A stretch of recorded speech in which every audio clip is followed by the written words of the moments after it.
She found a shivering boy in the alley behind her diner and took him home, giving him warmth and safety without asking questions. What she didn't know, the child clinging to her was a Mafia boss's son. And when his father finally found them, he saw something in her kindness that money couldn't buy. The February wind cut through Mara's thin jacket like a blade as she stepped out the back door of Eddie's diner. Her feet ached from the double shift, and her pockets held exactly $43 in tips, enough to cover half of next week's rent if she skipped lunch a few days. Another glamorous night in the life, she muttered, pulling her coat tighter. The alley behind the diner was her shortcut home, though calling it a shortcut was generous. It saved her maybe 2 minutes, but those 2 minutes meant 2 fewer minutes in the cold. She'd walked this path 1,000 times, past the same dumpsters, the same graffiti-tagged walls, the same broken streetlight that the city never bothered to fix. Tonight, something was different. A sound, small, barely audible over the wind, made her stop. A whimper, or maybe a cough. Mara froze, her hand instinctively clutching her keys between her fingers the way her mother had taught her. Chicago alleys weren't playgrounds, especially not at 11:30 on a Thursday night. "Hello." Her voice came out smaller than she intended. Silence. Then another sound, definitely human, definitely young. She should keep walking. She should mind her own business. She should. Mara found herself moving toward the dumpster, her heart hammering against her ribs. Behind the large green container, wedged between it and the brick wall, was a child. A boy, maybe 9 or 10 years old, curled into a ball with his knees pulled to his chest. He was shivering so violently that Mara could see it even in the dim light from the street. But it wasn't just the shivering that made her gasp. His clothes were expensive. Not department store expensive. Expensive. The kind of old coat that cost more than her monthly salary, now dirty and torn at the sleeve. Designer sneakers, muddied but unmistakably high-end. And his face, streaked with tears and grime, held the kind of refinement that spoke of private schools and violin lessons.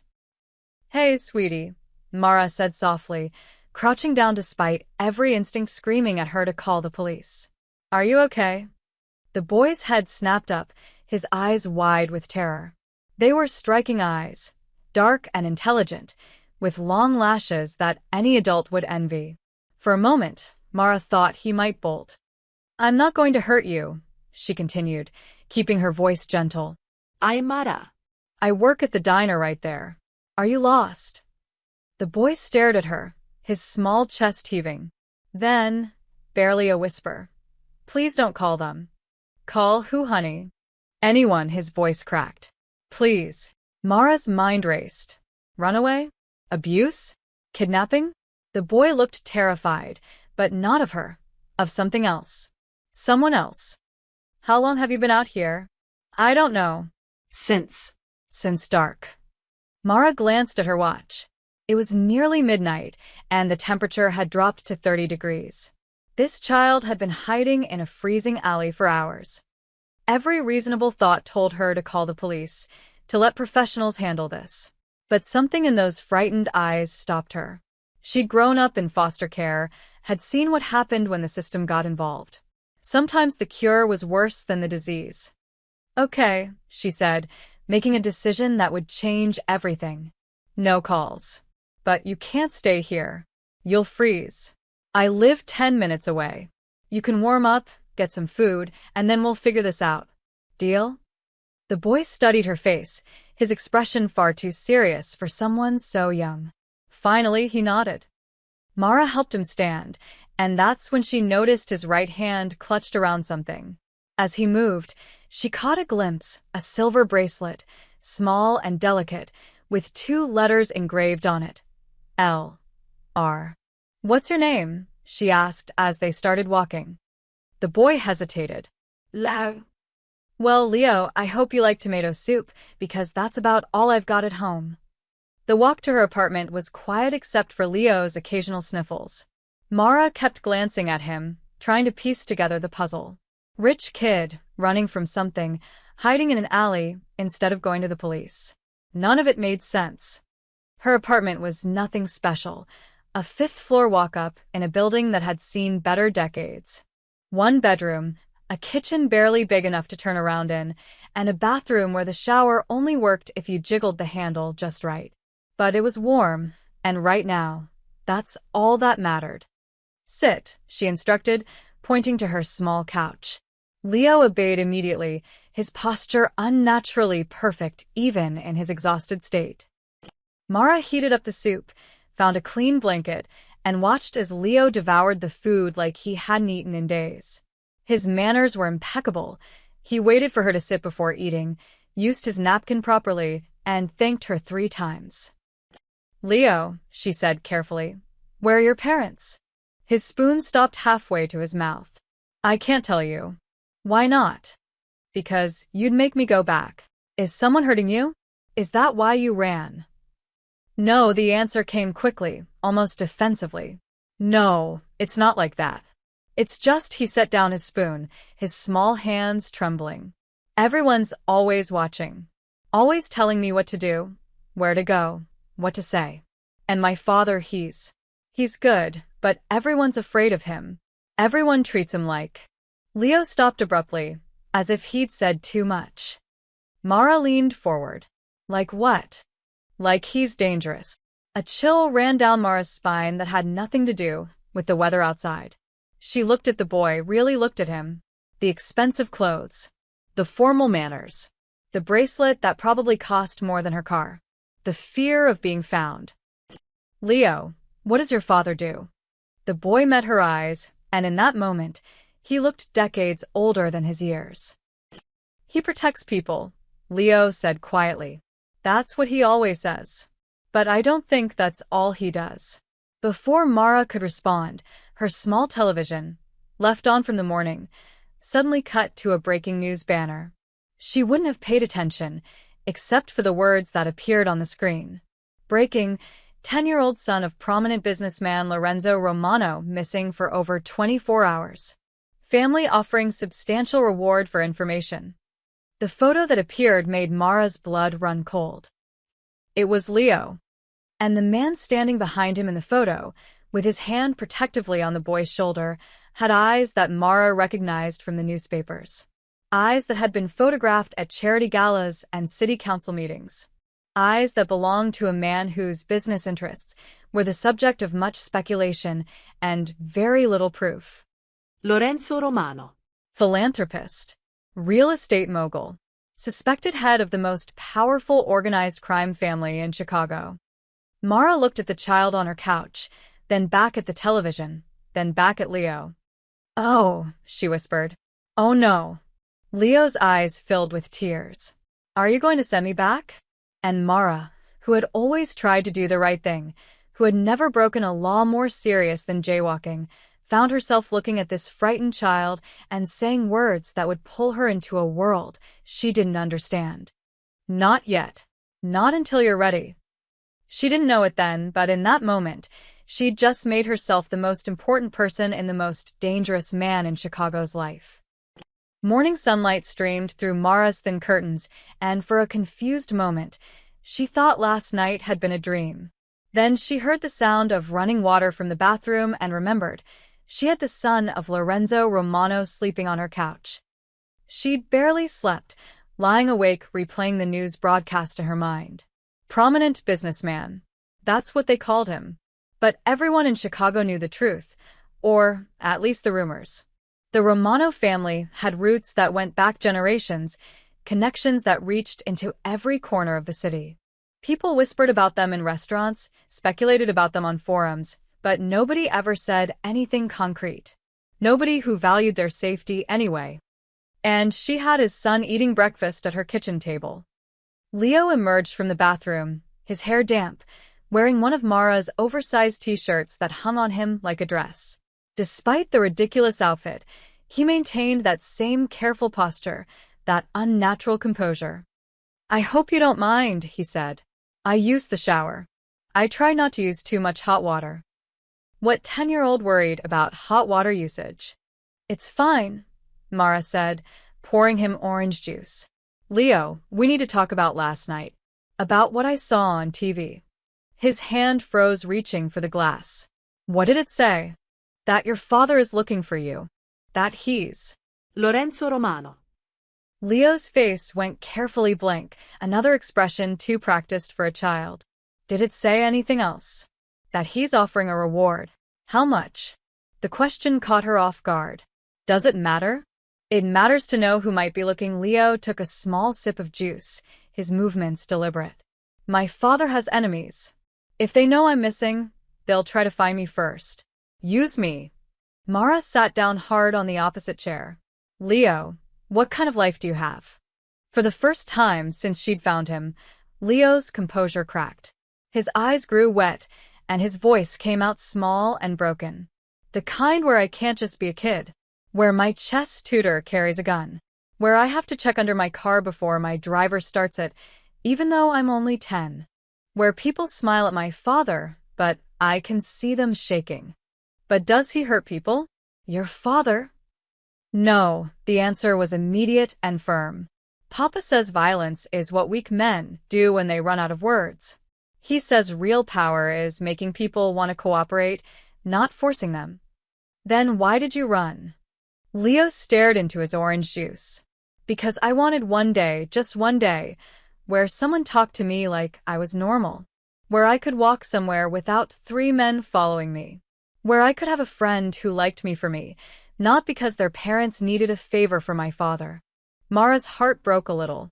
She reached across the table and squeezed his hand.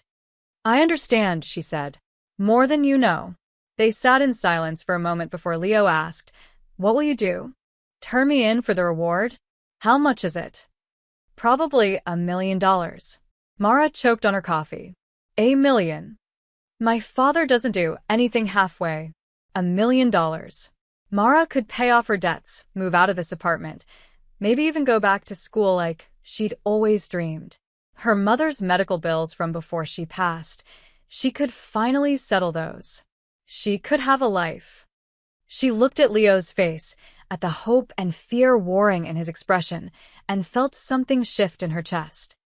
Well, she said slowly, I suppose we should figure out what to do with you today.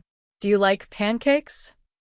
The relief that flooded Leo's face was almost painful to witness. Really?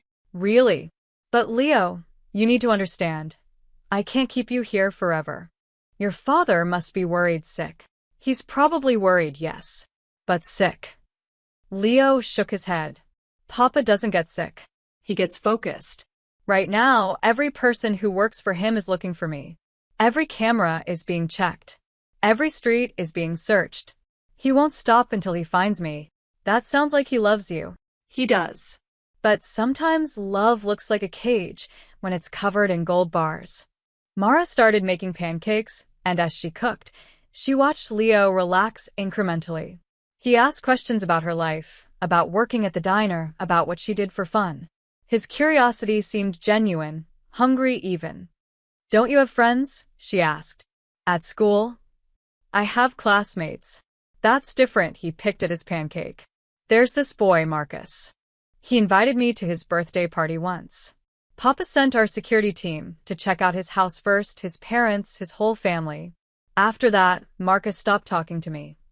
That must be lonely. It's safe, Leo corrected.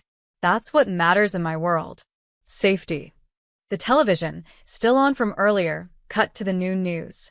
The anchor's face was serious. The search intensifies for 10-year-old Leonardo Romano. His father, businessman Lorenzo Romano, made a brief statement this morning. The screen cut to a press conference. Lorenzo Romano stood at a podium, flanked by men in dark suits. He was younger than Mara expected, maybe 40, with silver threading through his dark hair. His face was composed, but his eyes betrayed something deeper. Exhaustion. Fear. Desperation. My son is everything to me, Lorenzo said, his voice steady but strained. To whoever has information, I ask only for his safe return. No questions. No consequences. Just bring him home. Then he added something that made Mara's blood run cold. To those who would harm him, understand that my restraint has limits. Find him. Now. The broadcast cut back to the anchor, but Mara was frozen, staring at the screen. Leo's voice was soft beside her. He's really scared. I've never seen him like that in public. Leo, Mara said carefully, what happens if I call the police right now? What would your father do? The boy thought for a long moment. He'd thank you. Probably give you the reward. Make sure you were protected. And what about the people who work for him? The ones looking for you? Leo's face darkened. Some of them aren't looking because they love me. They're looking because failing my father isn't an option. And not everyone who works for Papa agrees with his rules about violence. Mara realized then that she wasn't just protecting Leo from whatever he was running from. She might be protecting herself from becoming a target the moment she made that call. Her phone rang, making them both jump. It was Eddie from the diner. Mara, some men were here asking about you this morning. Guys in suits. Said they were looking for a missing kid, asking if we'd seen anything unusual last night. Mara's mouth went dry. What did you tell them? Nothing, because I don't know nothing. But Mara? They didn't look like cops. They looked like something else. You okay? I'm fine, Eddie. Thanks. She hung up and looked at Leo, who had gone pale. They're already looking for connections, he said quietly. Papa's people work fast. They'll find me eventually. They always do. Then what do we do until then? Leo met her eyes, and for the first time, he smiled. A real, genuine, childlike smile.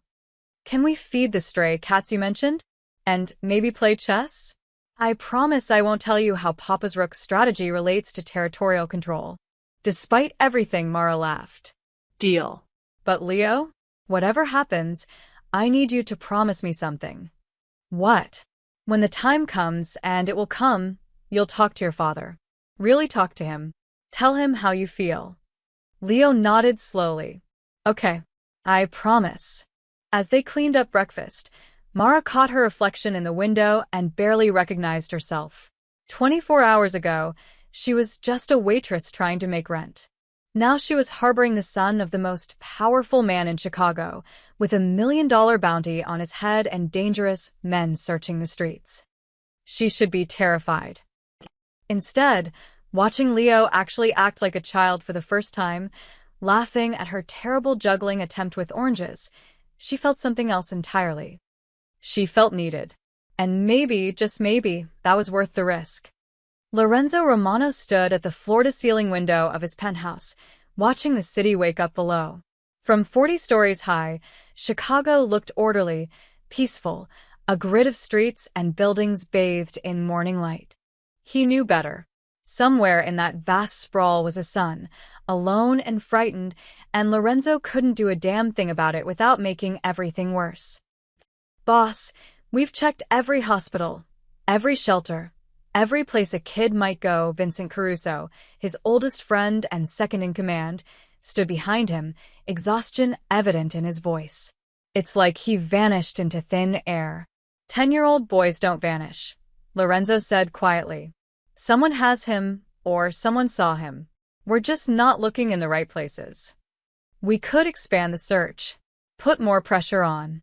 No, Lorenzo turned, and Vincent instinctively stepped back. Not from fear, but from the intensity in his boss's eyes. No pressure. No threats. No breaking down doors. We do this clean. With all due respect, if this were anyone else's kid, it's not anyone else's kid. It's mine. And I won't burn this city down looking for him. That's exactly what Leo would hate me for. Lorenzo moved to his desk, where a single photograph sat. Leo at his 10th birthday party, trying hard to smile for the camera, but not quite succeeding. He ran because of what we are, Vincent. Because people are afraid of us. If we prove him right, he'll never come home. Not really. Vincent exchanged a glance with Marco and Tony, the other two men in the room. They'd all served Lorenzo for over a decade, had seen him navigate impossible situations with a clear head and steady hand. But this was different. This was personal. The family's getting restless, Marco said carefully. Word's spreading that your son ran away. Some of the younger guys, they're seeing it as Weakness, Lorenzo finished the sentence. Let them. Boss, Vito Morelli's already making noise. Says if you can't protect your own son, maybe you can't protect the territory. Lorenzo's jaw tightened. Vito Morelli, ambitious, ruthless, and smart enough to be dangerous.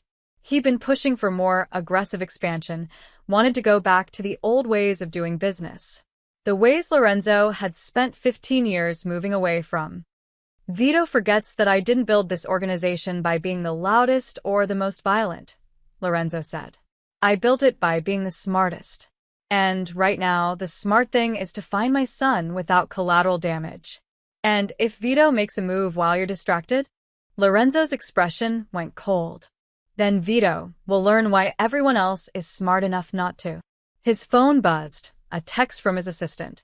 The mayor wanted a meeting. So did the police commissioner. And there were 17 messages from various business associates, offering help that Lorenzo knew came with strings attached.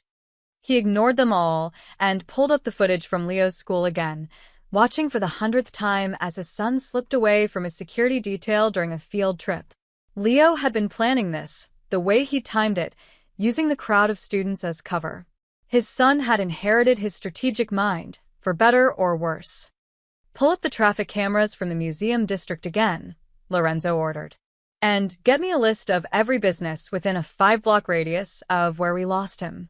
Someone saw something. Tony hesitated. We already checked those, boss. Nothing. Then check again. Different eyes this time. And Tony, when you talk to people, I want you smiling. Polite. We're a worried father's friends, not enforcers. Understand? Yes, boss. As the men left to execute his orders, Vincent lingered. Lorenzo, can I speak freely? You always do. Your father wouldn't have handled it this way.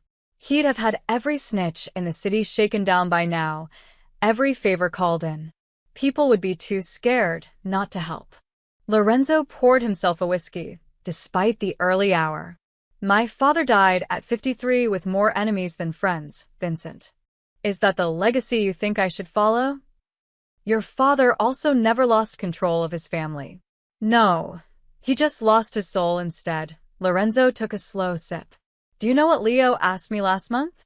He asked if I was a bad man. Not a criminal, not dangerous, a bad man. And I couldn't answer him. Because how do I explain that the world isn't that simple? That sometimes you do questionable things for good reasons. You're nothing like the old bosses, Lorenzo. You've kept the peace, protected legitimate businesses, kept drugs out of our neighborhoods. But I'm still a man who people fear. A man who controls territory and collects debts and makes problems disappear. Lorenzo stared into his glass. Leo sees all of that. He sees how people look at me, how they look at him. And he hates it. He's just a kid. He doesn't understand. He understands perfectly. That's the problem. Lorenzo set down his glass. When I was his age, I thought my father was a king. It wasn't until I was older that I realized he was a warlord. Leo's smarter than I was. He already knows what I am. Vincent sat down across from him. So, what's the play here? We find him. Then what? Then I do what I should have done a year ago. I start preparing an exit. Not from the life entirely. That's impossible. But from the front lines. Let the next generation take over while I'm still young enough to be a real father. The families won't accept that. You're the reason there's been peace. You're the one everyone respects. Or fears, Lorenzo corrected. There's a difference, even if the result looks the same. A knock at the door interrupted them. Giovanni, one of the younger associates, entered looking excited. Boss, we might have something. A waitress at a diner near where we lost the trail. She finished her shift around the time Leo would have been in the area. Eddie's Diner on Ashland. Lorenzo was on his feet immediately. Name? Mara Jensen. 28. Works double shifts, lives alone in Pilsen. No criminal record. No connections to any families. Bring her in for questioning. Already sent guys this morning. She wasn't there, called in sick. First time she's missed a shift in 2 years. Lorenzo's instincts prickled. That's not a coincidence. Want us to pick her up? No, Lorenzo grabbed his coat. I'll talk to her myself. Boss, that's not protocol. Let us handle the groundwork. Vincent, my son has been missing for 36 hours. Protocol went out the window the moment he did. Lorenzo headed for the elevator. Get me her address. And Vincent? We go in quiet. 2 cars, no guns visible, and everyone smiles. If this woman has my son, the last thing I want is to scare her into doing something stupid. As the elevator descended, Lorenzo caught his reflection in the polished doors. He looked older than he had 2 days ago, the lines around his eyes deeper. Leo was out there somewhere, possibly scared, possibly in danger, and every instinct Lorenzo had screamed at him to tear the city apart until he found him. But he knew his son, knew that Leo was testing him, watching to see what kind of man his father really was. Would Lorenzo be the measured, principled man he claimed to be? Or would he become the monster everyone expected? His phone buzzed again.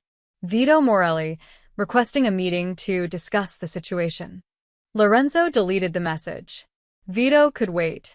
Right now, there was only one thing that mattered. The elevator doors opened to the parking garage, where Vincent waited with the cars. Let's go find my son, Lorenzo said. And pray this waitress is smarter than she is scared. Because if Mara Jensen had taken Leo, she was either the bravest woman in Chicago or the most foolish. And Lorenzo Romano, for all his power and influence, found himself hoping desperately that it was the former. He needed someone brave right now. Someone who'd done the right thing for the right reasons. He needed hope that the world wasn't as cynical as he'd become. 3 days had passed, and Mara's small apartment had transformed into something that felt almost like a home. She'd called in sick at the diner, something she never did, claiming a stomach bug. Eddie had been understanding, but she could hear the suspicion in his voice. People in her neighborhood didn't take sick days unless they were actually dying. Leo sat cross-legged on her living room floor, surrounded by her old art supplies, colored pencils she'd bought years ago with dreams of taking a design class. He was sketching the view from her window with surprising skill, his tongue poking out slightly in concentration. "Where'd you learn to draw like that?" Mara asked, folding laundry on the couch. My mother. Leo's hand paused for just a moment. Before she died. She was a painter. Papa kept all her work, says I have her eye for color. I'm sorry.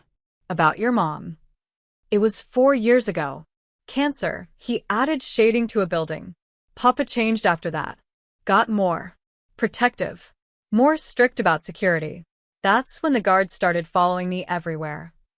Mara watched him work, marveling at how different he seemed from the terrified child she'd found in the alley. Here, in her cramped apartment with its peeling paint and noisy pipes, Leo was just a 10-year-old kid. He laughed at her terrible jokes, helped her cook meals, and had taught her 3 different chess strategies, each explained with the patience of someone twice his age. You're really good at chess, she'd said last night after he'd beaten her for the 5th time. Papa taught me. He says chess is like life. You have to think 3 moves ahead, protect what matters, and know when to sacrifice a piece to win the game. Then Leo had looked sad. I think maybe I'm the piece he's afraid to sacrifice. Now, watching him draw, Mara felt a fierce protectiveness that surprised her. In 3 days, this child had become more than a responsibility. He'd become the little brother she'd never had. Hey, she said suddenly, want to go feed the stray cats? There's a colony behind the bodega on the corner. Leo's face lit up. Really? Can we? Sure. But you need to wear my old baseball cap and keep your head down. Deal? Deal.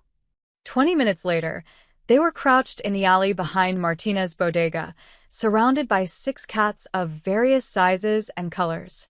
Leo had insisted on buying the expensive cat food with the money from his pocket, money that Mara realized was probably more than she made in a week. This one's Duchess, Mara said, pointing to a gray tabby with one torn ear. She's the queen of this colony. And that orange guy? That's Cheeto. He's friendly but dumb as a brick. Leo laughed, a real, genuine belly laugh that made Mara's heart squeeze. He let Cheeto climb into his lap, stroking the cat's fur with gentle hands. "Do you do this a lot?" he asked. "Every few days. I know it's stupid. They're just strays, but everyone deserves to eat, you know?" "It's not stupid." Leo looked up at her with those serious dark eyes. "Papa always says the measure of a person is how they treat those who can't do anything for them. These cats can't pay you or thank you, but you help them anyway." "Your dad sounds pretty wise." He is. "He's just—" Leo struggled for the words. "He's so busy being strong for everyone else that sometimes I don't think he knows how to just be my dad. Like, I've never seen him cry. Not even at Mama's funeral. He just stood there like a statue while everyone else fell apart." "Maybe he cries when no one's looking," Mara suggested gently. "Maybe. But I wish he'd let me see it. Let me know he's human, not just Boss Romano, the man who controls half of Chicago." A woman's voice startled them both. "Mara? That you?" Mrs. Chen from 3B rounded the corner, carrying groceries. Her eyes landed on Leo, and Mara saw the moment of recognition, not of who he was, but that he was there. "Yes, Mrs. Chen. Just feeding the cats." "And who's this?" The elderly woman smiled at Leo. "Your nephew?" Mara's mind raced. Yes. "He's visiting from Detroit. For a few days." "How nice. You're a good boy, helping with the cats." Mrs. Chen patted Leo's head before continuing inside. Once she was gone, Leo whispered, "Detroit." First thing that came to mind. "Saw the—" "It's okay. I've never been to Detroit. What's it like?" No idea. "I've never been either." They both burst into laughter, and for a moment, the absurdity of their situation felt almost normal. Walking back to the apartment, Leo suddenly grabbed Mara's hand. It was such a simple gesture, but it made her throat tight with emotion. When was the last time someone had held her hand? When was the last time she'd mattered this much to anyone? "Mara?" Leo's voice was quiet. "Can I ask you something?" "Sure, kid." "Why did you help me? You could have called the police that first night. Could have gotten a reward. But you didn't." Why? Mara stopped walking, crouching down to his eye level. "You want the honest answer?" He nodded. "Because I saw myself in that alley. Not the rich clothes or the famous father, but the look in your eyes. Like you were drowning and everyone else was just walking past. I've been there, Leo. Growing up in foster care, bouncing between homes where people only wanted the check, not the kid. I swore if I ever had the chance to be the person I needed when I was young, I'd take it." Leo's eyes filled with tears. "I'm glad it was you who found me." "Me too, kiddo. Me too." They were almost back to her building when Mara noticed them. 2 black cars parked across the street. They'd been there yesterday too, she realized. Same cars, same position, like they were watching. Her blood went cold. "Leo," she said carefully, not looking at the cars, "when we get inside, I want you to pack your things. We might need to leave quickly. They found us." "Maybe. I don't know. But we should be ready." Leo's hand tightened in hers. "I don't want to go back. Not yet. Please." "I know, sweetie. But we might not have a choice." They climbed the stairs to her apartment, and Mara's hands shook as she unlocked the door. Inside, everything looked normal, untouched. But that didn't mean anything. She went to the window, careful to stay behind the curtain, and looked down at the street. One of the car doors opened, and a man stepped out, tall, wearing a suit that probably cost more than her car. He looked up at her building, and even from 5 floors up, Mara could see the intensity in his posture. He wasn't alone. 3 more men emerged from the vehicles, all of them dressed similarly, all of them moving with the careful precision of people trained to handle trouble. "Mara?" Leo's voice was small behind her. "Is that them?" She didn't have to ask who he meant. "I think so." "What do we do?" Mara looked at the boy who'd become so important to her in such a short time, then back at the men on the street. Every instinct screamed at her to run, to grab Leo and escape through the back entrance, to disappear. But where would they go? How long could a broke waitress hide from men with infinite resources? And more importantly, was she really helping Leo by keeping him from his father? Or was she just teaching him that running solved problems? We wait, she said finally, and we see what they want. And if they want to take me? Mara pulled him close, wrapping her arms around his small shoulders. Then they'll have to go through me first. And I might not be rich or powerful, but I'm pretty stubborn when I want to be. Leo hugged her back, his face pressed against her shoulder. Thank you for being brave for me. Right back at you, kid. Below, the men were entering her building. Mara could hear the heavy door open, could imagine them starting up the stairs. Her heart hammered against her ribs. In minutes, maybe seconds, her door would knock. And everything would change. The knock came exactly 3 minutes later, firm but not aggressive. Professional. Mara positioned herself in front of Leo, who stood frozen in the middle of her small living room. Stay behind me, she whispered. Ms. Jensen. The voice through the door was calm, almost gentle. My name is Vincent Caruso. I'm here with Lorenzo Romano. We'd like to speak with you. Just to talk, nothing more. Mara's mouth went dry. Lorenzo Romano himself was at her door. We know you're home, Ms. Jensen, the voice continued. And we know you're scared. But I give you my word, no one here wants to hurt you. We just want to talk about Leo. Behind her, she felt Leo's small hand grip the back of her shirt. What do I do? She whispered over her shoulder. Open it, Leo said quietly. Papa doesn't break his word. If Mr. Vincent says it's just a talk, it is. Taking a shaky breath, Mara unlocked the door and opened it slowly. 4 men stood in the hallway, but her eyes went immediately to the one in the center. Lorenzo Romano looked different from his photographs, more human, somehow. His expensive suit couldn't hide the exhaustion in his face, the worry lines around his eyes. He looked like a man who hadn't slept in days. When his gaze moved past her and found Leo, his entire body seemed to sag with relief. Leonardo, his voice cracked on the name. Papa. Leo stepped out from behind Mara, his chin up, trying to be brave. For a moment, the powerful crime boss everyone feared simply looked like a father who'd found his lost child.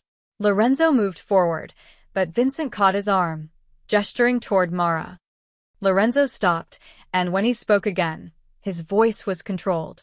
Ms. Jensen, may we come in? Do I have a choice? The words came out sharper than Mara intended. Yes, Lorenzo met her eyes, and she was struck by the sincerity there. You always have a choice. Though I would appreciate the opportunity to speak with you and my son, together. Mara stepped aside, and the 4 men entered her tiny apartment. They seemed to fill every available space, their presence transforming her home into something smaller, more fragile. Lorenzo crouched down to Leo's level, his hands trembling slightly as he checked his son for injuries. Are you hurt? Did anyone? Ai fine, Papa. Mara took care of me, Leo glanced at her. She found me in the alley. I was freezing. She gave me food and a place to stay, and didn't ask for anything. Lorenzo stood slowly, turning to face Mara. You've had my son for 3 days. I didn't kidnap him, Mara said quickly. He was hiding. He was scared. I couldn't leave him there. And you didn't call the police. Or claim the reward.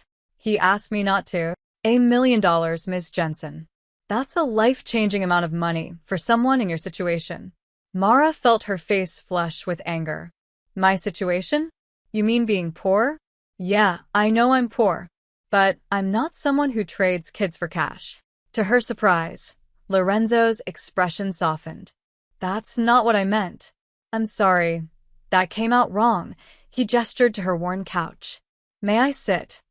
The surreal politeness of it all made Mara want to laugh hysterically. Sure. Make yourself at home.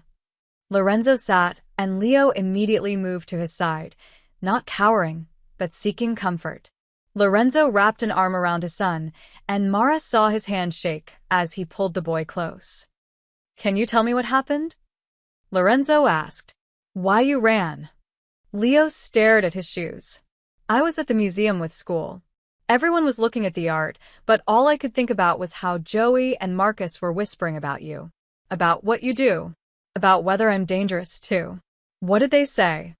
That their parents told them to stay away from me. That your business means people get hurt. Leo's voice got smaller. Is that true, Papa? Do people get hurt because of what you do? Lorenzo was quiet for a long moment. Sometimes. Yes. Though I work very hard to make sure they don't. See? That's what I mean. Leo pulled away, tears streaming down his face. Everyone's scared of you. Even your friends. I see how they act around you. Like one wrong word, and they're in trouble. And I'm just the son of the scary man. That's all I'll ever be. Lao. I wanted one day where someone looked at me and just saw me. Not your son, not a Romano, just Leo. And Mara did that. He pointed at her. She didn't know who I was, and she still helped. She didn't want money or favors or protection. She just wanted to make sure I was okay. Lorenzo looked at Mara, really looked at her, and she saw something shift in his expression. Is this true? I didn't know who he was when I found him, Mara said. Not until I saw the news. And by then she trailed off, not sure how to explain.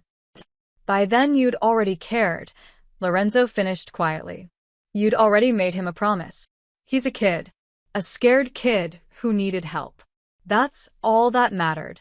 Vincent cleared his throat. Boss, we should go. Get Leo home. Make sure he's checked by the doctor. In a minute, Lorenzo never took his eyes off Mara. Ms. Jensen, I need to understand something. You kept my son hidden for 3 days, knowing who I am, knowing I had the entire city looking for him. Either you're the bravest woman I've ever met or the most foolish. Which is it? Mara crossed her arms.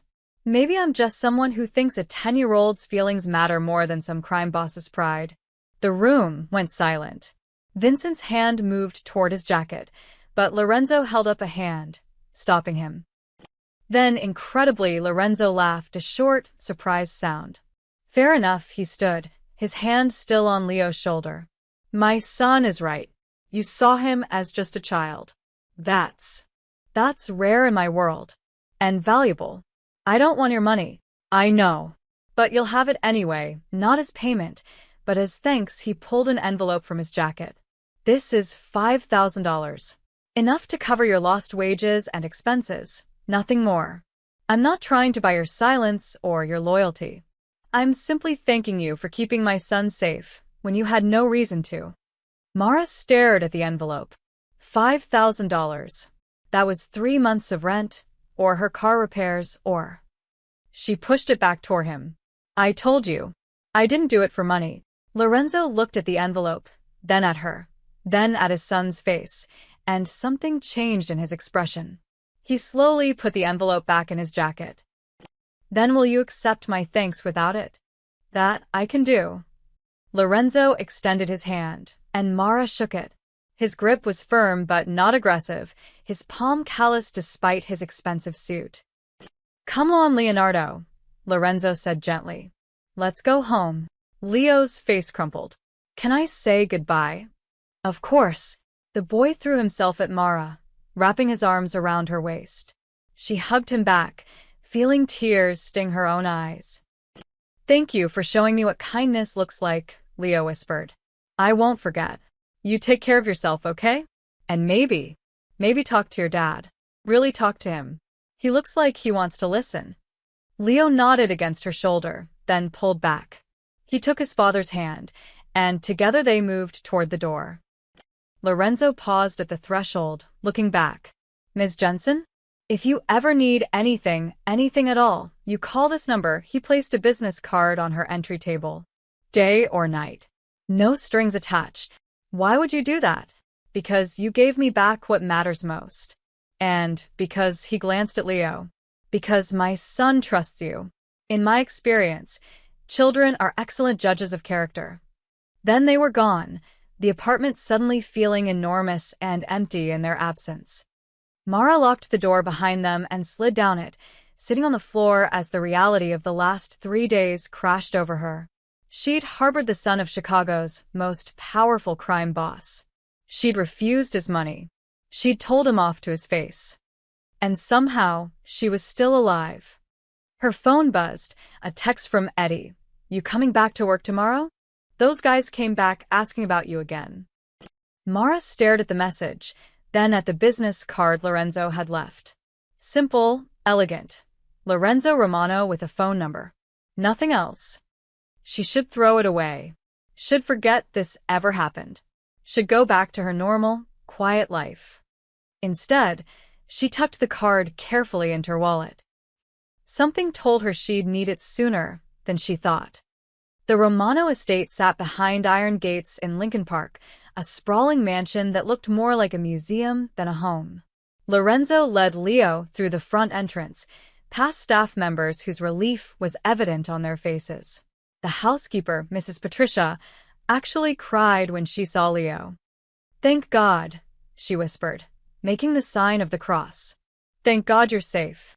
Leo hugged her, then allowed himself to be swept away for a medical checkup while Lorenzo retreated to his study. Vincent followed, closing the door behind them. "That was interesting," Vincent said carefully. "The waitress." Mara Jensen. Lorenzo poured 2 glasses of whiskey. "What do we know about her?" "Foster kid. Aged out of the system at 18. Works 2 jobs, waitress and weekend cleaning at a gym. No family, no significant debts except medical bills from her late mother, who wasn't actually her mother but a foster parent who took her in at 16-inch. Vincent consulted his phone.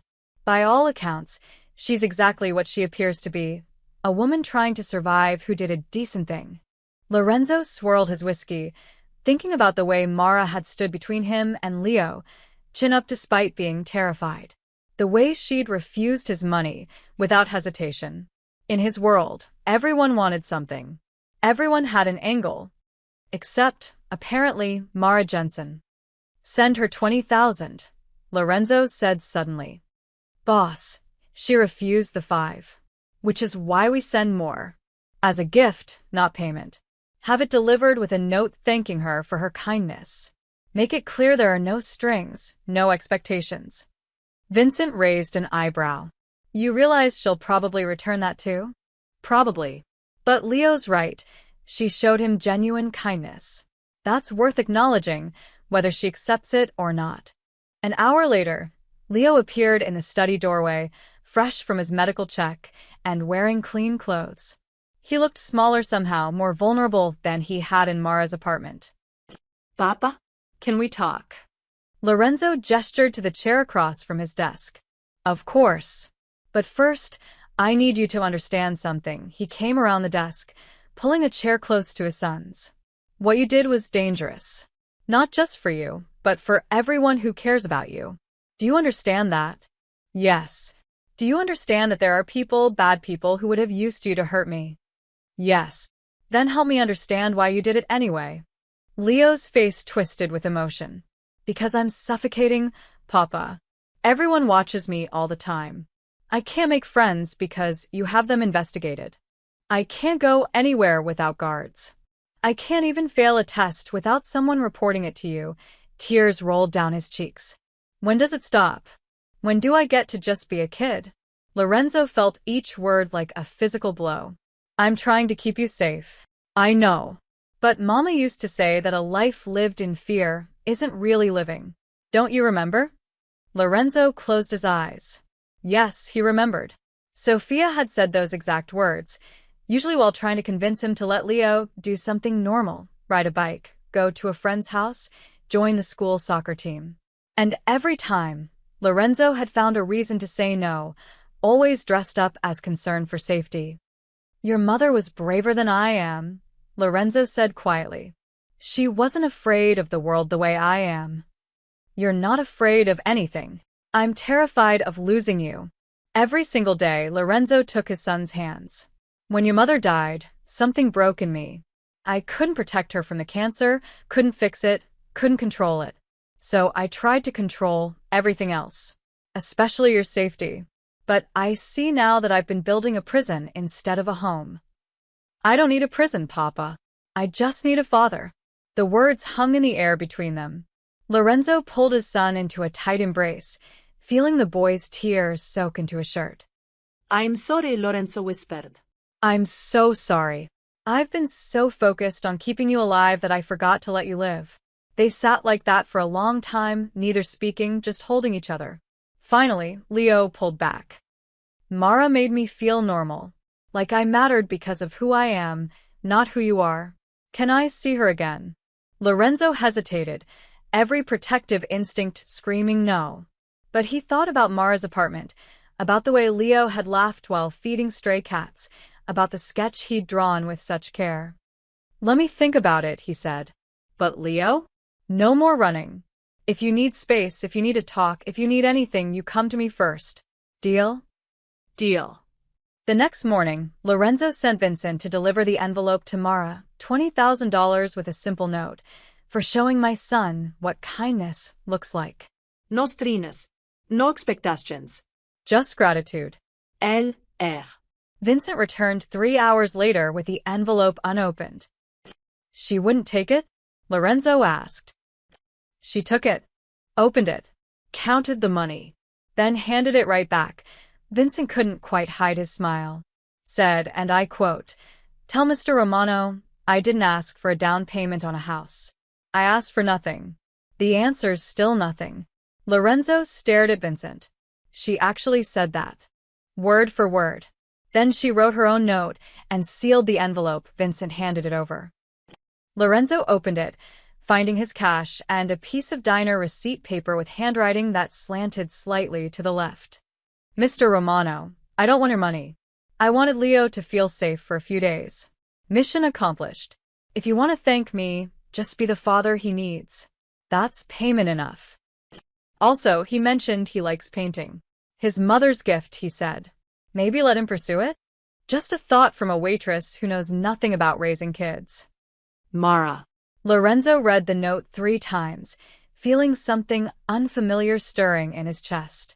When was the last time someone had spoken to him this directly? This honestly?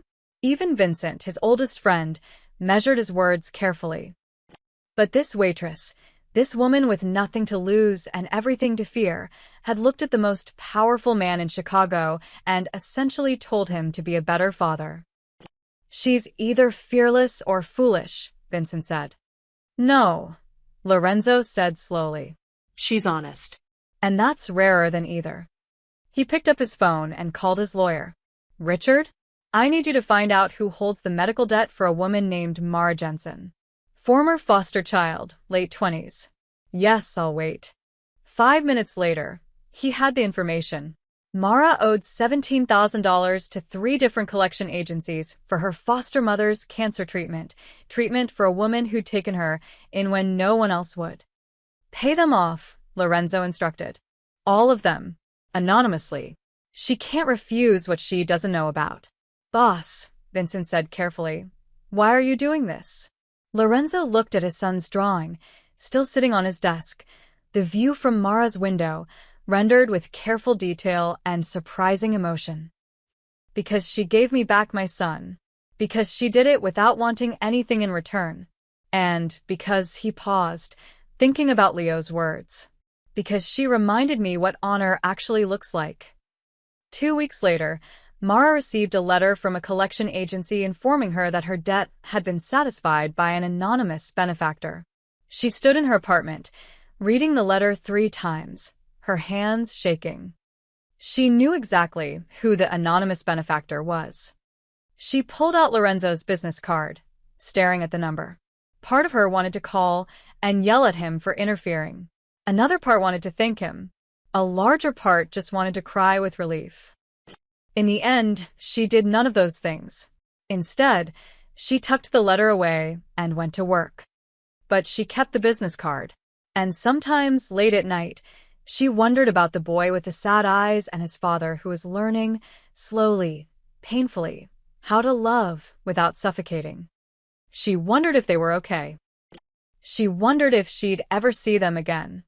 And deep down, in a part of herself she didn't want to examine too closely, she hoped the answer was yes. Vito Morelli stood in a warehouse on the edge of the shipping district, watching his men unload crates that officially contained furniture components. Unofficially, they contained weapons, enough to arm a small militia. "Boss, you sure about this?" his lieutenant, Frank Russo, asked nervously. "Romano's been clear about keeping military-grade stuff out of the city." "Romano's been clear about a lot of things," Vito said, lighting a cigar. "But while he's been playing house with his kid and getting soft, the rest of us have been losing opportunities. The Colombians want to expand their territory. The Russians are pushing into Bridgeport. And what does our great Don do? He negotiates. He compromises. He keeps the peace. He keeps us weak." Vito turned to face Frank. "My grandfather didn't build this organization by being reasonable. He built it by being feared. Lorenzo's forgotten that. And now his own son runs away from him? That's not leadership, that's weakness." Frank shifted uncomfortably. "Word is the kid's back. Safe and sound. Thanks to some nobody waitress, not Lorenzo's network." Vito puffed his cigar. 3 days, Frank. The Don's son was missing for 3 days, and he didn't tear this city apart looking. Didn't put pressure on anyone. Just asked politely and waited. He laughed bitterly. "My father would have had every snitch on their knees within hours." "Different times, boss." Exactly. "And maybe it's time we reminded people what real power looks like." Vito had been patient for years, waiting for Lorenzo to make a mistake big enough to justify a challenge. The old guard respected Lorenzo too much, feared his intelligence and his connections. But the younger members? They were hungry. They wanted action, wanted to expand, wanted to prove themselves. And Lorenzo's handling of his son's disappearance had given Vito exactly the opening he needed. "Set up a meeting with the Castellano crew and the Russians," Vito ordered. "Tell them we're discussing new territorial arrangements. Tell them the Don's policies are evolving. You're making a move against him? Not against him. Around him. If Lorenzo wants to play the philosopher king, fine.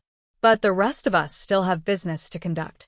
What Vito didn't say, what he was carefully planning, was something more direct.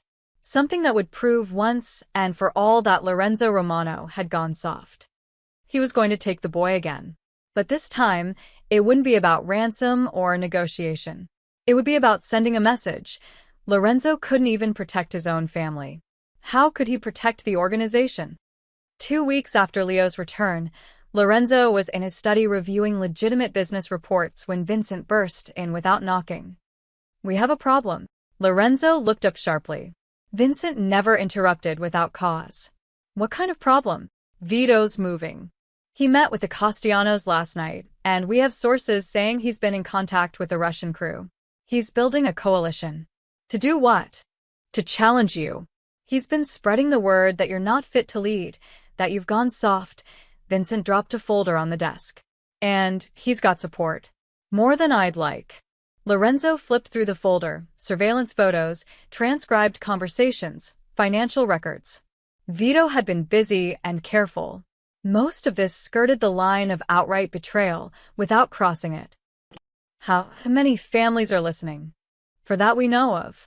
Maybe more. And our people? Loyal, but nervous. They want to know you're still strong enough to handle this. Lorenzo leaned back in his chair. This was the moment he'd known would come eventually. The moment when his restraint, his principles, his refusal to rule through fear would be tested. "Call a meeting. All the families. Make it clear attendance is mandatory." "When?" 3 days. That gives Vito time to think he's winning. Lorenzo's eyes hardened. "And time for us to prepare a proper response." Vincent nodded and left. Alone in his study, Lorenzo poured a drink and thought about Leo, currently at school under triple the usual security. His son was finally adjusting back to normal life, had even started talking about joining the school art club. And now Vito was threatening to destroy that peace.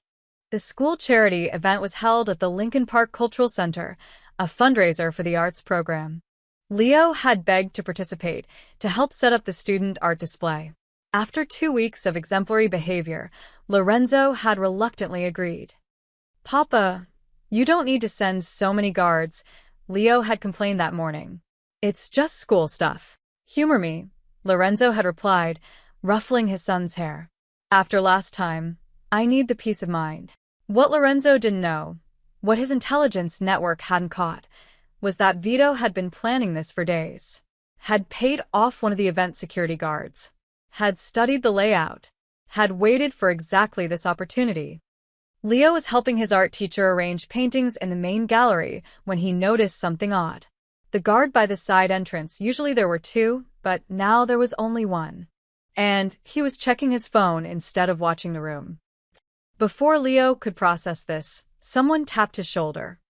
Leonardo Romano? The man wore a catering uniform, smiled pleasantly. Your father asked me to bring you to him. Something about a surprise. Leo est instant crime de danger. Papa never sent strangers. Papa always called first. Papa would never pull him away from a public event without Vincent, or one of his regular guards.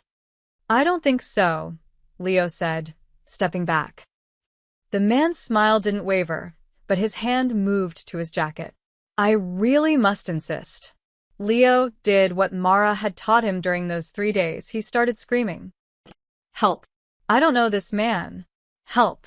The room erupted into chaos. Teachers rushed over. The man in the catering uniform swore and ran for the side exit. Leo's actual guards converged from their positions, weapons drawn. But in the confusion, Leo saw something that made his blood run cold. 3 more men in catering uniforms, moving through the crowd toward him from different directions.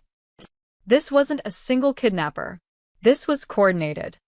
Leo did the only thing he could think of. He grabbed his art teacher's phone from the table and ran, not for the exits where the fake caterers were positioned, but deeper into the building, toward the back rooms where the supplies were kept. His guards were shouting, trying to reach him, but the crowd was too thick, too panicked. Leo found a storage closet, locked himself inside, and with shaking hands, dialed the one number he'd memorized besides his father's. The number on the business card his father kept on his desk. The one he'd seen when he'd snuck in late at night. Mara's number, the one she'd given his father in case of emergency. The phone rang twice before a familiar voice answered. Hello? Mara? Leo's voice cracked. It's Leo. I need help. They're trying to take me again, and I don't know who to trust and… Leo, slow down. Where are you? Lincoln Park Cultural Center. There are men pretending to be caterers and my guards are out there, but I don't know if they can. Shouting outside the closet. Someone trying the door handle. I have to go, Leo whispered. If something happens to me, tell Papa I'm sorry. And tell him you were right about letting me paint. Leo, don't you dare. He hung up and turned off the phone, pressing himself into the corner of the dark closet. Outside, he heard a voice he didn't recognize. Check every room. The Don's brat is here somewhere. Mr. Morelli wants him alive, but that's the only restriction. Leo closed his eyes and thought about his father. About Mara. About the 3 days when he'd felt safe and normal. And he prayed that someone, anyone, would find him before Vito Morelli's men did. The door handle rattled again, more violently this time. Then everything went dark as someone cut the building's power. And in that darkness, Leonardo Romano, 10 years old, terrified, but his father's son, prepared to fight. Mara stared at her phone, Leo's panicked voice still echoing in her ears. Her hands shook as she grabbed her jacket and keys, her mind racing. Lincoln Park Cultural Center, that was at least 20 minutes away in traffic. She should call the police. She should stay out of it. This wasn't her problem anymore. Instead, she pulled out the business card she'd kept in her wallet and dialed Lorenzo Romano's number. He answered on the first ring. Ms. Jensen. Leo just called me. He's in trouble. Lincoln Park Cultural Center. Men are after him. He said they're pretending to be caterers. I know. We're already en route. His guards triggered the alarm 3 minutes ago. Lorenzo's voice was tight, controlled, but she could hear the fear underneath. Why did he call you? I don't know. He said he didn't know who to trust, and then he hung up. Ms. Jensen, I need you to stay where you are. This is now a security situation and… He called me Mr. Romano. Not you. Not his guards. Me. That means something. Silence on the other end. Then, Where are you? Getting in my car. Don't. These aren't street thugs, Ms. Jensen. Vito Morelli is behind this. He's a rival faction leader who wants to prove I'm weak. He won't hesitate to use you if you show up. Then I guess you better get there first. Mara hung up, her heart pounding. She was halfway to her car when a black SUV screeched to a stop in front of her building. Vincent stepped out, his face grim. Get in. Boss's orders. I have my own. Now, Ms. Jensen. We don't have time to argue. Mara climbed in, and Vincent pulled away with the speed and precision of someone who'd done this before. 2 other vehicles followed behind them. What's happening? Mara demanded. Vito Morelli's making a play. He's trying to kidnap Leo to prove Lorenzo can't protect his own family. If he succeeds, Vincent's jaw clenched. It'll start a war. And the first casualty will be the peace Lorenzo's spent 15 years building. Why does Leo trust me? Vincent glanced at her. Because you're the only person in his life who wanted nothing from him. No favors, no protection, no connection to power. You just saw a scared kid and helped. Do you have any idea how rare that is in our world? Your world is insane. Yeah. But it's the one we've got. They arrived at the cultural center to find it surrounded by police cars, ambulances, and, less obviously, men in suits who were definitely not law enforcement. The building was dark, emergency lights flashing. Lorenzo stood near the entrance with a police commander, his posture rigid. When he saw Vincent's SUV, he immediately walked over. Ms. Jensen shouldn't be here, he said sharply to Vincent. Tell her that, Vincent replied. Mara stepped out of the vehicle. Leo called me for help. I'm here to help. This isn't your world. You don't understand what's at stake. You're right. I don't understand your world. I don't understand territory or power or whatever mob rules you play by. Mara moved closer, looking up at him. But I understand a scared 10-year-old boy. And right now, that's what matters. Lorenzo stared at her, something shifting in his expression. You don't know what Vito will do if he catches you with Leo. Then we make sure he doesn't catch us. Mara crossed her arms. Look, you can waste time arguing with me, or you can use the one advantage you have. Leo trusts me. If he's hiding, scared, he might not come out for your guards or the police. But he might come out for me. Vincent cleared his throat. She's not wrong, boss. Lorenzo looked between them, then at the darkened building where his son was hiding from trained killers. Every instinct told him to keep Mara away from this, to handle it with his people his way. But his son had called her. Not him. That truth cut deeper than any of Vito's betrayals. Fine, Lorenzo said. But you do exactly what I say when I say it. No heroics, no arguments. Understood. Understood. Lorenzo pulled out his phone, connecting to his security team inside. Status. We've cleared the main gallery and east wing. Found 3 of Morelli's men. Neutralized and contained. But we lost the boy in the chaos. Building's too big, too many rooms. He could be anywhere. Casualties. 2 of our guys injured, nothing critical. But boss? The kid's smart. He cut through the kitchen to the back storage areas. He's making them work for it. Despite everything, Lorenzo felt a flash of pride. Keep searching. And nobody fires unless fired upon. I won't have Leo traumatized more than necessary. He hung up and turned to Mara. The back storage area. That's where he's likely hiding. I need you to come with me and Vincent. If we find him, you'll be the one to call out to him. Your voice might be the only one he'll respond to. What about Morelli's men? Let me worry about them. They entered the building through a side entrance, Lorenzo leading with Vincent behind Mara. The emergency lights cast everything in an eerie red glow. Somewhere in the distance, she could hear shouting and heavy footsteps. How did this happen? Mara whispered. I thought Leo had security. He did. But Vito's been planning this for weeks.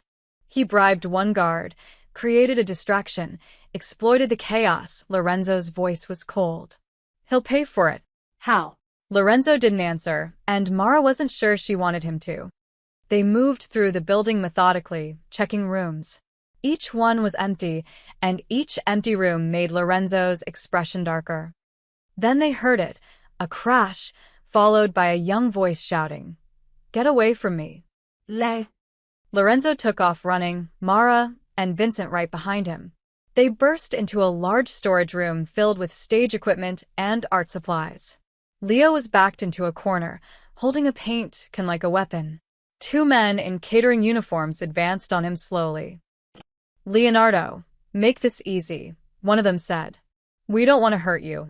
"My father's going to kill you," Leo said, his voice shaking but defiant. "Your father's losing his grip. Time for new leadership." Lorenzo stepped into the room, his presence filling the space. Interesting theory. The two men spun around, reaching for weapons, but Vincent already had his gun trained on them. "Don't," Mr. Morelli said. "I don't care what Vito said." Lorenzo's voice could have frozen fire. "Put your weapons on the ground and step away from my son." Now. They hesitated, and in that moment, Mara saw what everyone feared about Lorenzo Romano. It wasn't violence or aggression. It was the absolute certainty in his eyes that he would win. That resistance was not just futile, but foolish. The men put their guns down.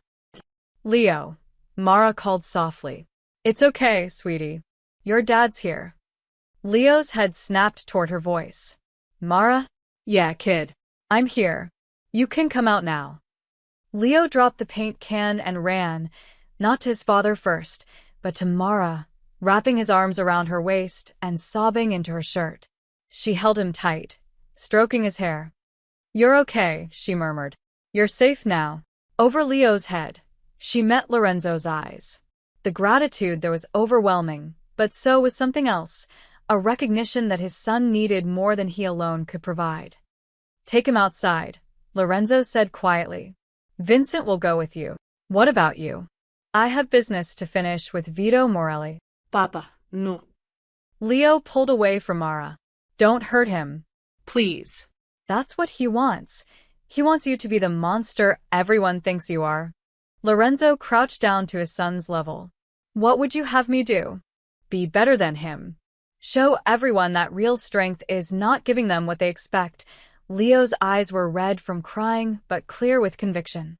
"Make him face consequences without becoming like him." Lorenzo looked at his 10-year-old son and saw his wife in those words. In that moral clarity, he'd been losing piece by piece over the years. "Okay," he said softly. "Okay. I'll do it your way." He pulled Leo into a tight embrace, then stood and nodded to Vincent. "Get them out of here." And Vincent? "Call the police commissioner. Tell him we have a gift for him. Evidence of conspiracy to commit kidnapping, attempted murder, and weapons trafficking. Let the law handle Vito Morelli." Vincent raised an eyebrow. "You sure about that, boss?" "My son's right.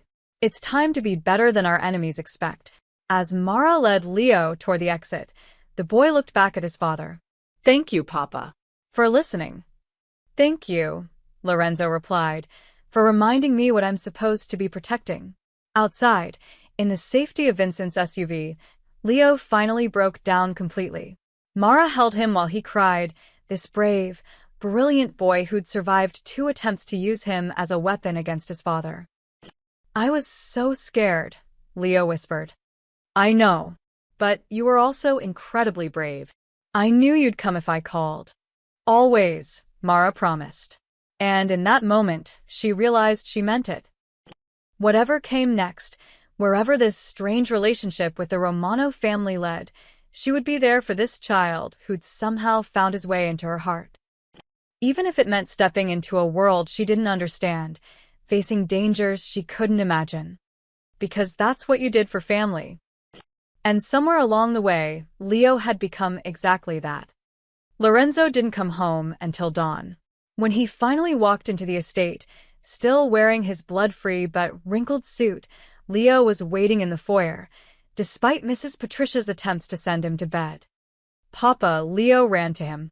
Lorenzo caught his son, holding him close. "You should be sleeping." "I couldn't." "Not until I knew you were okay." Leo pulled back, studying his father's face. Did you hurt Mr. Morelli?" No. I kept my promise. Lorenzo sat on the bottom step of the grand staircase, pulling Leo down beside him. The police have Vito and 5 of his men on multiple charges. The evidence we provided, weapons trafficking, bribery, conspiracy, he'll be in prison for years. Maybe decades. Without you doing anything violent. Without me doing anything violent, Lorenzo smiled tiredly. Turns out, following the law can be just as effective as breaking it. Who knew? Leo laughed, then grew serious. Papa, I need to tell you something. When I was hiding, when I thought they might catch me, I was more scared of disappointing you than of them hurting me. That's not how it should be. Lorenzo felt the words like a punch to the chest. Leo. I know you love me. I know you're trying to protect me. But I can't live my whole life afraid. And you can't either. Leo took his father's hand. Mara told me something when I stayed with her. She said that being brave doesn't mean not being scared. It means doing the right thing even when you're terrified. She's a wise woman. She also said I should talk to you. Really talk. About what I want. What I need. Leo took a deep breath. I want to go to normal school, without guards following me into classrooms. I want to join the art club and maybe make a real friend. I want to walk to the corner store without 3 cars of security. And he paused. I want to see Mara again. She makes me feel like a regular kid. Lorenzo was quiet for a long moment. Everything in him screamed to say no, to keep his son locked safely behind these walls. But he thought about the past 72 hours, the terror, the helplessness, the moment when Leo had called Mara instead of him. He was losing his son by trying too hard to keep him. I can't give you all of that immediately, Lorenzo said carefully. But I can try. We can start small, reduce security, more freedom, and he pulled out his phone.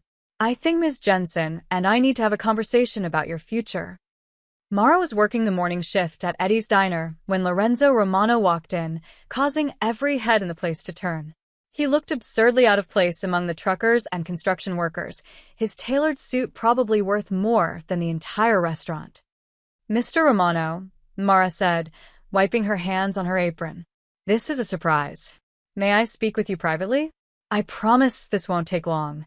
Eddie jerked his head toward the back office, and Mara led Lorenzo through the kitchen, where the line cooks stared openly into the cramped space that served as Eddie's headquarters. If this is about the debt you paid off, Mara started. I already tried to track down who did it to pay them back, but it was me. And it's not up for negotiation. Lorenzo held up a hand before she could protest. You saved my son twice now, Ms. Jensen. The debt is settled as far as I'm concerned. But that's not why I'm here. Then why are you here? Because Leo asked to see you again. And because Lorenzo sat in Eddie's worn desk chair, suddenly looking exhausted. Because you've shown my son something I can't give him. Normalcy. The sense that he's valued for who he is, not whose son he is. Mara leaned against the desk. What are you asking me? I don't entirely know. Lorenzo ran a hand through his hair. Leo trusts you. In my world, trust is currency. And right now, you're the richest person in his life. I'm a waitress who lives in a 5th-floor walk-up. You're a woman who's shown my son kindness without expectation of reward. That makes you invaluable. Lorenzo met her eyes. I need your help, Ms. Jensen. Not as an employee, not as someone I'm paying off. As someone who genuinely cares about Leo's well-being. Help with what? With teaching him to be normal.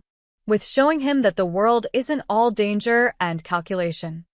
He paused. With being a part of his life that isn't about my business or my reputation or any of the baggage that comes with being a Romano. Mara crossed her arms. You want me to what, babysit? I want you to be his friend. His ally. The person he can talk to when he can't talk to me.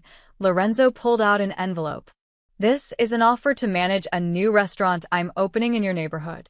Family-friendly, community-focused. You'd have full control, a real salary, benefits.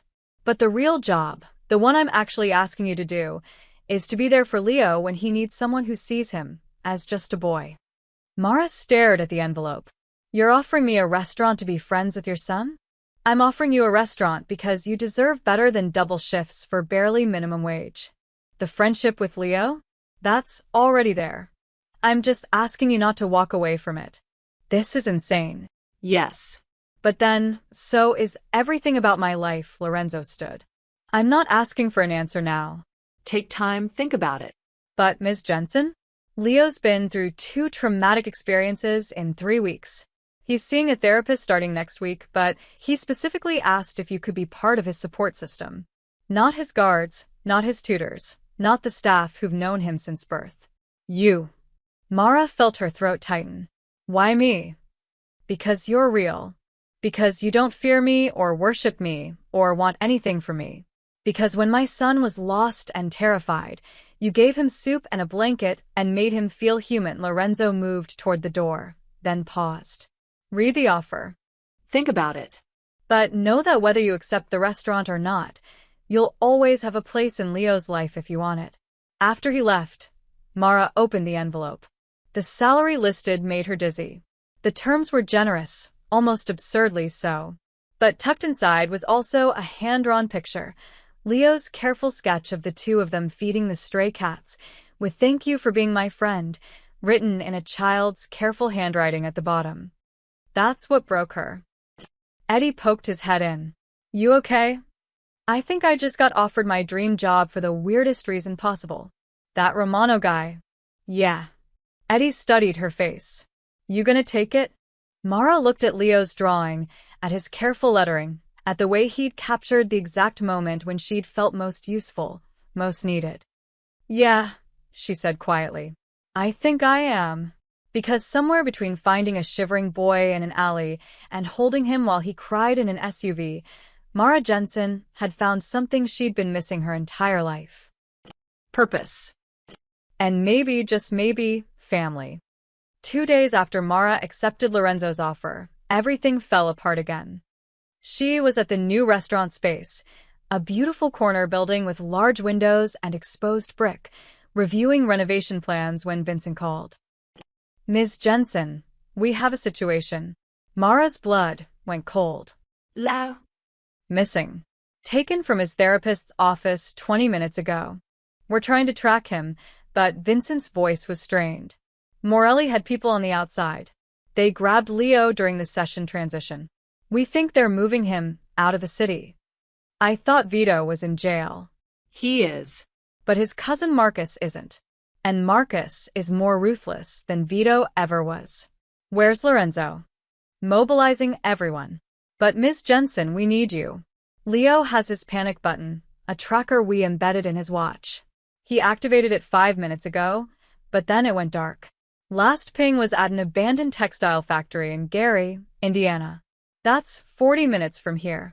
Why do you need me? Because if we storm in with armed men, they might panic and hurt him. But if someone non-threatening goes in first, someone Leo trusts, Vincent trailed off. Lorenzo won't ask you to do this. But I'm asking. That boy needs you. Mara's hands shook. I'm not trained for this. I don't know how to. You know how to be brave. That's enough, Vincent's voice softened. Please, Ms. Jensen. We'll be right there with you. We just need you to get to Leo first. Mara closed her eyes, seeing Leo's face in her mind, his trust, his hope, his belief that she'd always come when he called. Send me the address. The textile factory loomed against the gray sky, broken windows like missing teeth, rust bleeding down its corrugated metal walls. Lorenzo's convoy parked 2 blocks away, and he laid out the tactical approach to his team with Vincent. When Mara arrived in Vincent's car, Lorenzo's expression went from focused to furious. What is she doing here? I called her, Vincent said calmly. We need her. Absolutely not. This is too dangerous. Lorenzo, Mara stepped forward, using his first name for the first time. Leo trusts me. If there's any way I can help get him out safely, I have to try. You could be killed. Marcus Morelli isn't like his cousin. He has nothing to lose and no restraint. And Leo is a 10-year-old boy who's been kidnapped twice in 3 weeks. What do you think that's doing to him? Mara met his eyes. I'm not asking your permission. I'm telling you I'm going in. Lorenzo stared at her, and she watched the war playing across his face, the need to protect her fighting against the desperate need to save his son. "If you do this," he said finally, his voice rough, "you follow my instructions exactly. Vincent will be in your ear, through a wire. At the first sign of danger, you get out. Understand?" "Understood." They outfitted her with a nearly invisible earpiece and a small camera disguised as a button. The plan was simple. Mara would approach the factory posing as someone lost, looking for directions. Once inside, she'd locate Leo and assess the situation while Lorenzo's team positioned themselves around the building. "Remember," Lorenzo said, his hand on her shoulder, "you're just there to find him and keep him calm. We'll handle the extraction." Mara nodded, her mouth too dry to speak. She approached the factory alone, her footsteps crunching on broken glass. The front entrance was chained, but a side door hung partially open. She pushed through, entering a vast space filled with rusted machinery and hanging chains. "Hello," she called out, trying to sound lost and harmless. "Is anyone here?" "My car broke down." A man emerged from behind a loom, gun visible at his hip. "Wrong place, lady. Turn around." "I'm sorry. I just need to use a phone." I said turn around. Then she heard it, a small voice from somewhere above. "Mara?" The guard's eyes narrowed. "You know the kid?" Lao. Mara called, abandoning the pretense. "Leo, are you okay?" "She's with Romano," the guard said into a radio. "We've got company." Everything happened at once. The guard reached for his weapon. Mara dove behind a machine. And Leo's voice rang out from the second floor. "Don't hurt her." "Target building now." Lorenzo's voice came through her earpiece, deadly calm. "Mara, stay down." But Mara was already moving, running toward the metal stairs leading to the second floor. She heard shouting behind her, the sound of doors crashing open, but all she cared about was reaching Leo. She found him in a small office, his hands zip-tied to a chair, his face bruised but his eyes fierce. A man stood behind him, Marcus Morelli, she assumed, with a gun pressed to the back of Leo's head. "Stay back," Marcus warned. "I will kill him." "No, you won't," Mara said, her voice steadier than she felt. "Because then you have nothing to bargain with." "I don't need to bargain. I need to send a message." The window behind Marcus exploded inward. Lorenzo came through it like a force of nature, glass raining around him. He moved with brutal precision, disarming Marcus with 2 efficient strikes and putting him on the ground before the man could even process what was happening. "Don't move," Lorenzo said, his knee on Marcus's back, his voice arctic. "Don't even breathe wrong." Vincent and 2 other men poured through the door, securing the room. But Mara was already at Leo's side, cutting through the zip ties with a piece of broken glass, pulling him into her arms. "I've got you," she whispered. "You're safe. I've got you." Leo clung to her, sobbing. "You came. I knew you'd come." Lorenzo stood slowly, his eyes never leaving his son. When their team had Marcus secured, he moved to kneel beside Mara and Leo. "Leonardo," his voice cracked. Leo released Mara and threw himself at his father. Lorenzo caught him, standing and holding his son like he'd never let go. His composure finally shattered, and Mara watched tears stream down the face of Chicago's most powerful crime boss. "I'm sorry," Lorenzo whispered into Leo's hair. "I'm so sorry. I should have protected you better." "You did protect me, Papa. You sent Mara." Lorenzo looked at her over his son's head, and the gratitude in his eyes was overwhelming. Yes. "Yes, I did." Outside, as police and ambulances arrived, Lorenzo had called them before breaching, true to his word about doing things legally. Mara sat on the bumper of an ambulance while a paramedic checked her for injuries. Leo refused to leave her side, holding her hand while his own injuries were examined. The bruises were superficial. Marcus had been saving the real damage for when Lorenzo arrived. "Ms. Jensen." A detective approached, notepad ready. "We need your statement." Lorenzo stepped in smoothly. "She's been through enough today. Her statement can wait until tomorrow." The detective looked like he wanted to argue, saw Lorenzo's expression, and wisely chose not to. Vincent appeared with coffee for everyone. Marcus is talking already, trying to make a deal. Apparently, there are 6 more people involved in this. Good, Lorenzo said. Let him talk. Let him bury all of them. Leo tugged on Mara's sleeve. Can we go home now? Which home? Mara asked gently. Ours, Leo said simply, looking between her and his father. All of us together. Please. Mara looked at Lorenzo, who looked equally surprised and hopeful. I think, Lorenzo said slowly, that can be arranged. If Ms. Jensen is willing. Mara, she corrected. If we're going to be family, you should probably use my first name. Lorenzo smiled, a real, genuine smile that transformed his entire face. Mara, then, would you like to come home with us? Just for tonight. To make sure Leo settles okay. It was an excuse, they both knew it. Leo would settle fine. But the boy needed them both, and maybe, just maybe, they were beginning to need each other too. Yes, Mara said. I'd like that. As they drove back to Chicago, Leo fell asleep between them in the back of Vincent's car, his head on Mara's shoulder, his hand clutching his father's. Thank you, Lorenzo said quietly, for being braver than any of my trained men. I wasn't brave. I was terrified. That's what makes it brave, he looked at his sleeping son. You've given me a gift I can never repay. You've shown me what unconditional love looks like. No agenda, no fear, no calculation. Just. Caring. He's easy to care about.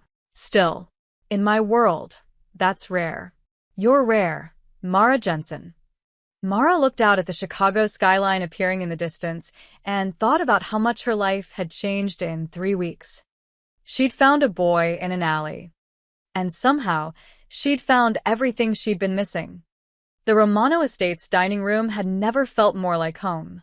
Mara sat at the long mahogany table, Leo beside her working on a sketch, while Mrs. Patricia served breakfast. Lorenzo sat across from them, reading the morning paper with an expression of grim satisfaction. It's done, he said, folding the newspaper and sliding it across to Mara. The headline read, Morelli Crime Network Dismantled, Federal Charges Filed Against 23 Individuals. Marcus sang like a canary, Vincent said, walking in with his own coffee. Once he realized we had him on kidnapping, attempted murder, and conspiracy, he gave up everyone. Bank accounts, weapons caches, dirty cops, the whole operation. And Vito? Mara asked. Federal prosecutors added new charges based on Marcus's testimony. He's looking at life without parole. Lorenzo's expression was neutral, but Mara caught the satisfaction in his eyes. All done legally, through the proper channels. No violence necessary.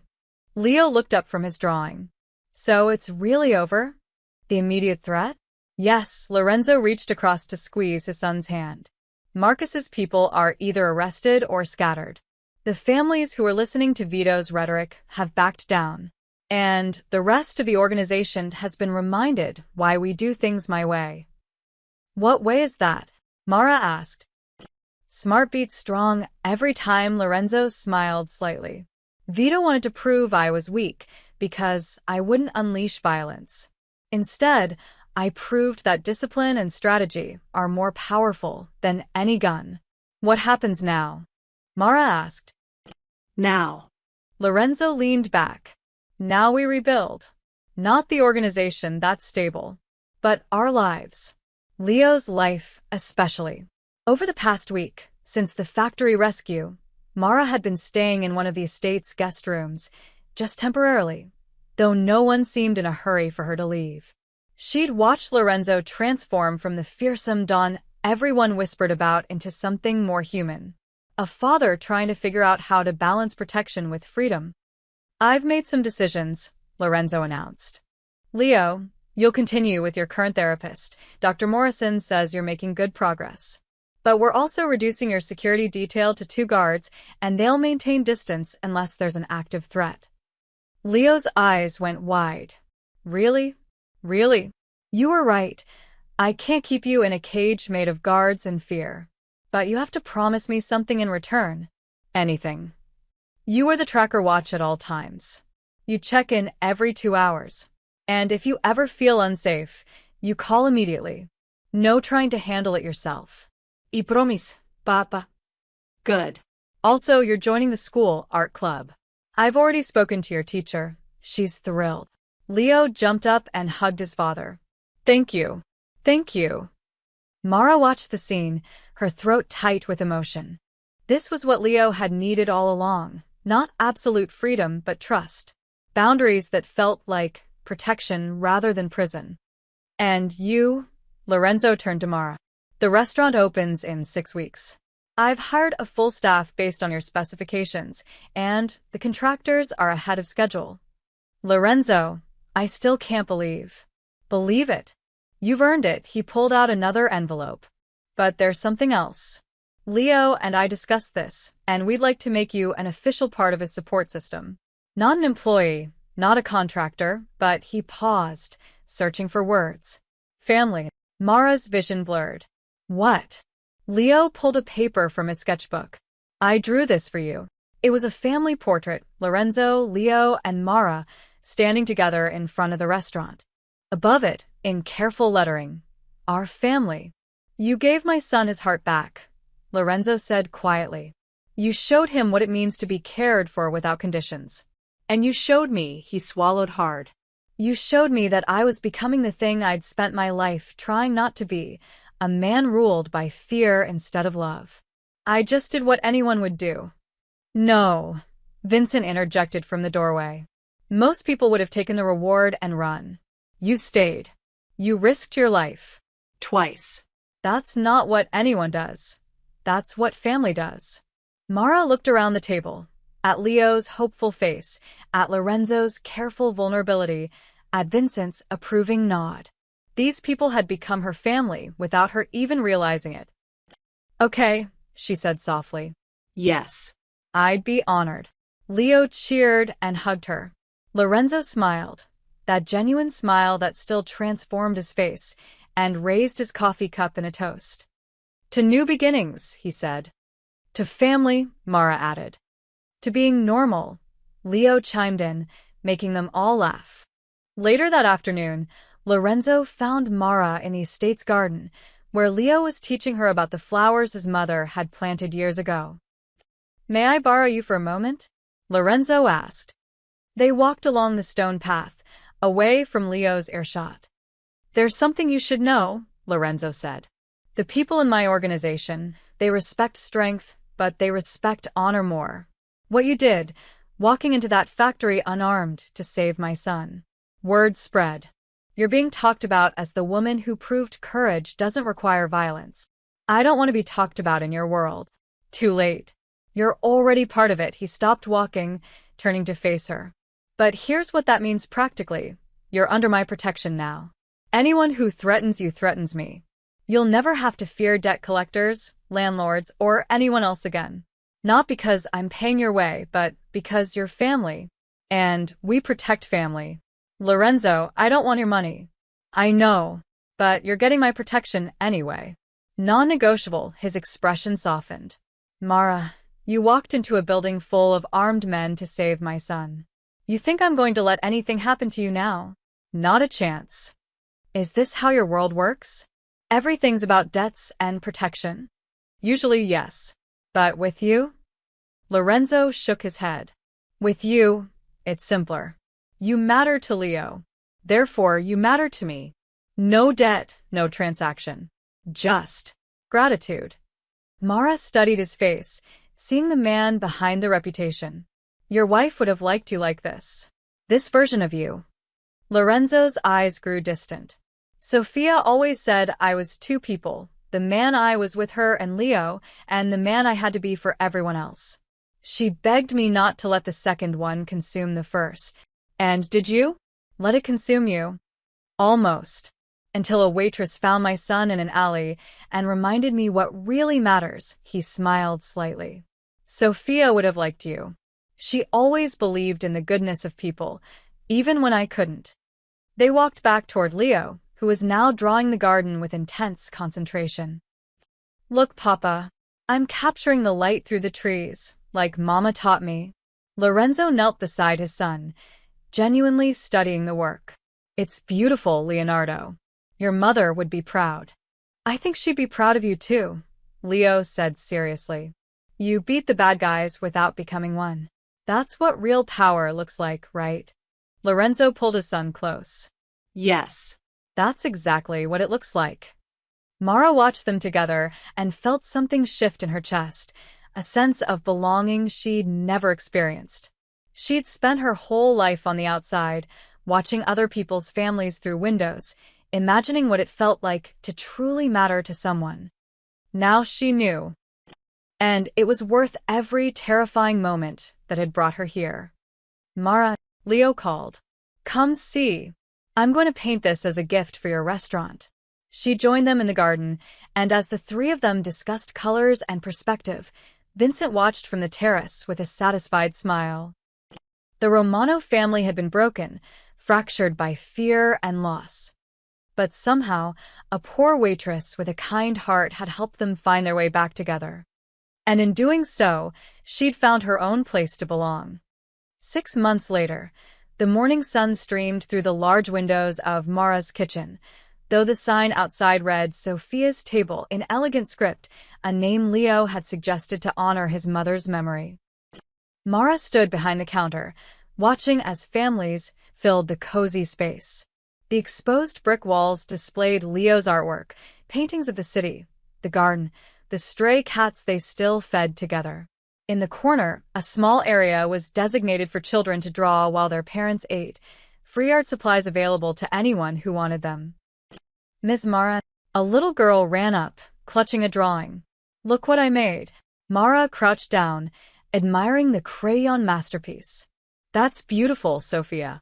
Your mom's going to love it. She'd named the children's corner after Leo's mother too, a small memorial to a woman she'd never met but felt connected to through the boy they both loved. The door chimed, and Leo walked in, now several inches taller and carrying a backpack covered in paint stains.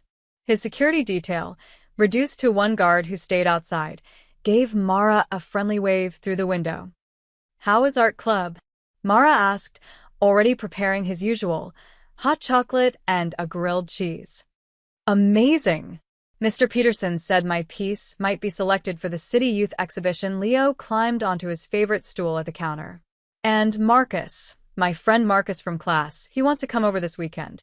Papa already approved it. Mara smiled. The fact that Leo could casually mention having a friend over, that Lorenzo had learned to let people into their lives, felt like a miracle. That's wonderful, kiddo. His parents were nervous at first, Leo admitted. But Papa invited them for dinner last month, and now they're okay. Papa said he showed them he was just a businessman who cares deeply about community improvement, Leo grinned. Which is technically true. Very technically, Mara laughed. The past 6 months had been transformative. Lorenzo had gradually stepped back from day-to-day operations, delegating more to Vincent and other trusted lieutenants. He'd attended every one of Leo's art shows, school conferences, and therapy sessions. He'd learned to let his son breathe, while still keeping him safe. And he'd become something Mara never expected, a friend. As if summoned by her thoughts, Lorenzo walked through the door, looking far more relaxed than the man she'd first met. He wore jeans and a simple sweater instead of his usual suits, and he smiled, really smiled, when he saw them. Two of my favorite people, he said, settling onto the stool beside Leo. Though I suspect I'm interrupting our talk. Just telling Mara about the exhibition. Can she come? Please.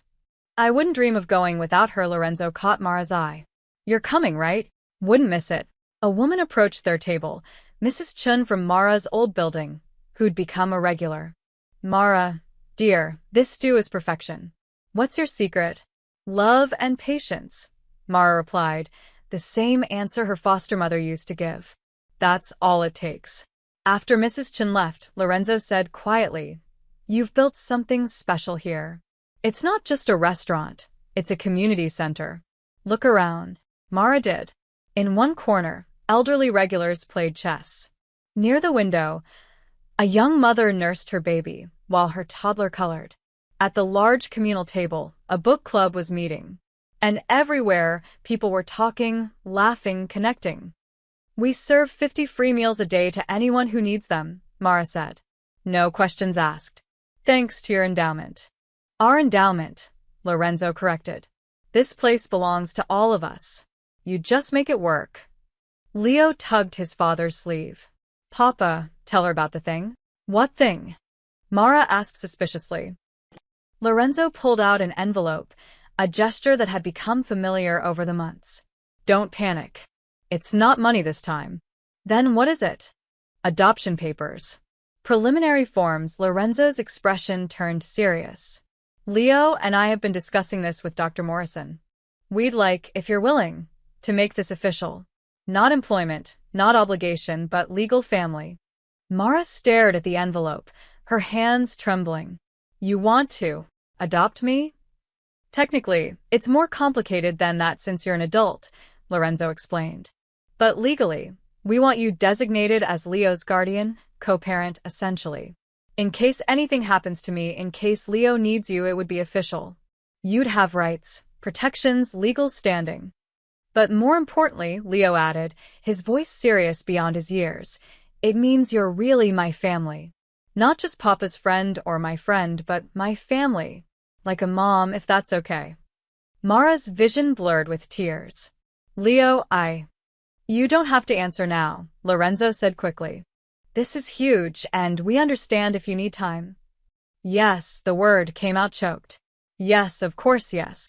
Leo launched himself at her, nearly knocking her off the stool. She caught him, holding tight while tears streamed down her face.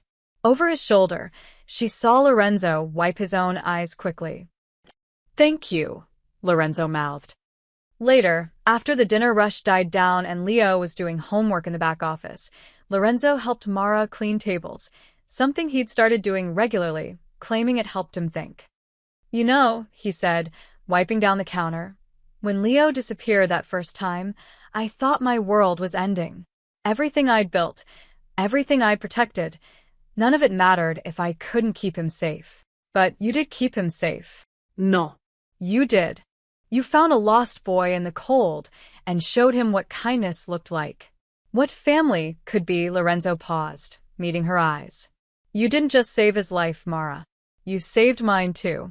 You reminded me what I was supposed to be protecting, not territory or reputation, but love, connection, the things that actually matter. I think we saved each other, Mara said softly. I was lost too, in my own way. Working double shifts, surviving but not living. Then I found Leo, and suddenly, she gestured around the restaurant. Suddenly, I had purpose. Family. A reason to be brave. Papa. Mara, Leo called from the office. Come see. I finished the painting for the exhibition. They walked together to the back, where Leo had unveiled his masterpiece, a large canvas showing a woman and a boy feeding cats in an alley, city lights twinkling above them. It was beautiful, capturing not just the scene but the emotion, the moment when two lost souls had found each other. The title, painted in small letters at the bottom, read, The Night Everything Changed. It's perfect, Mara whispered. It's us, Leo said simply. The beginning of our family. Lorenzo wrapped an arm around both of them, and they stood there in the small office of a community restaurant, three people who'd found each other through chance and chaos and choice.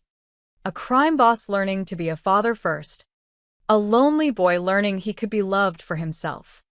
A poor waitress who discovered that family wasn't about blood or money or status. It was about showing up, being brave, and choosing to care. You know what I realized? Leo said, still staring at his painting. I ran away because everyone was afraid of Papa. But you never were, Mara. Not really. Oh, I was terrified, Mara admitted. But you came anyway. You helped anyway. That's what made the difference. Leo looked up at her. You showed me that love is bigger than fear.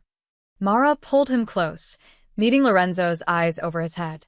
The gratitude there had transformed into something deeper, respect, trust, and genuine affection. Thank you, Lorenzo said again, for finding my son in that alley, for taking him home, for becoming part of our lives. Thank you for letting me, Mara replied. for trusting me with something precious. Always, Lorenzo promised. As they locked up the restaurant that night, walking together toward Lorenzo's car with Leo between them, Mara looked back at the warm lights of Sophia's table. Through the windows, she could see the community space she'd built, the walls covered in children's art, the tables that had hosted so many connections. She'd found a shivering boy in an alley 6 months ago, unaware he was a Mafia boss's son. But what she'd really found was herself, her courage, her purpose, her family. And as they drove home together, Leo chattering about his exhibition while Lorenzo smiled and Mara listened, she realized something profound. Sometimes the greatest gifts come wrapped in the most unlikely packages, like a lost child in a cold alley, a dangerous man learning to love openly, and a waitress discovering she'd been searching for family her whole life. She'd just found him in the cold. And in saving him, she'd found her purpose too. The end.